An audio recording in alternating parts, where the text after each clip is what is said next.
পরবর্তী নির্বাচনে Republican party হেরে গেলে যুক্তরাষ্ট্রে খুবই খারাপ কিছু ঘটবে বলে সতর্ক করেছেন প্রেসিডেন্ট ডোনাল্ড ট্রাম্প। মিনিয়াপলিসে অস্থিরতা এবং অর্থনীতি নিয়ে ভোটারদের উদ্বেগের মধ্যে এই হুঁশিয়ারি দিলেন ট্রাম্প। ইউক্রেনের বিভিন্ন শহরে রাশিয়ার জোরদার হামলা অব্যাহত রয়েছে। এর মধ্যেই চলতি মাসে ইউক্রেনের 500 বর্গ কিলোমিটার ভূমি দখলের দাবি করেছেন রুশ সশস্ত্র বাহিনীর প্রধান। ইউক্রেন যুদ্ধ বন্ধে একের পর এক বৈঠকের আয়োজন করা হচ্ছে, কিন্তু এত আলোচনার পরও আক্রমণাত্মক আচরণ থেকে সরে আসছে না রাশিয়া।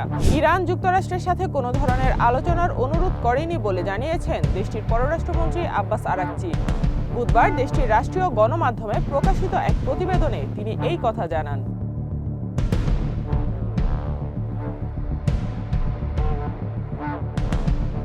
ব্রিটেন চীন সম্পর্ক নতুন করে গড়তে বেজিং সফরে যাচ্ছেন ব্রিটিশ প্রধানমন্ত্রী কিয়ার স্টারমার। ব্যবসায়ী ও সাংস্কৃতিক নেতাদের একটি বড় প্রতিনিধি দলও রয়েছে তার সাথে। 2018 সালের পর এই প্রথম কোনো ব্রিটিশ প্রধানমন্ত্রী চীন সফরে যাচ্ছেন। সিরিয়ায় বড় পরিসরে পুনর্গঠন ও পুনর্বাসনের কাজ শুরু করতে যাচ্ছে তুরস্ক। বিশেষ করে আসাদ সরকারের সময় বছরের পর বছর ধরে চলা সংঘাতে বিধ্বস্ত আবাসিক এলাকাগুলোতে।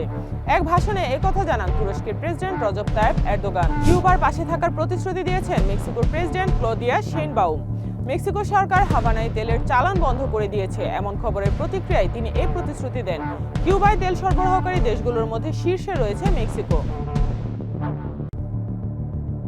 কানাডার প্রধানমন্ত্রী মার্ক কার্নি মন্তব্য করেছেন, বর্তমানে যুক্তরাষ্ট্রের সাথে কানাডার সম্পর্কে কিছুই স্বাভাবিক নেই। মঙ্গলবার পার্লামেন্টে প্রেসিডেন্ট ডোনাল্ড ট্রাম্পের সাথে সম্পর্ক ব্যবস্থাপনা নিয়ে এক প্রশ্নের জবাবে তিনি কথা বলেন।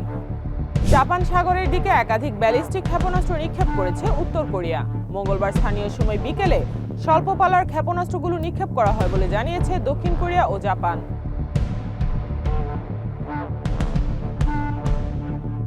যুক্তরাষ্ট্রে ভয়াবহ শীতকালীন ঝড়ে অন্তত 38 জনের মৃত্যু হয়েছে। দেশটির পূর্বাঞ্চল ও মধ্যাঞ্চল জুড়ে বয়ে যাওয়া ঝড়ে 14টি অঙ্গরাজ্যে এ প্রাণহানি হয়েছে।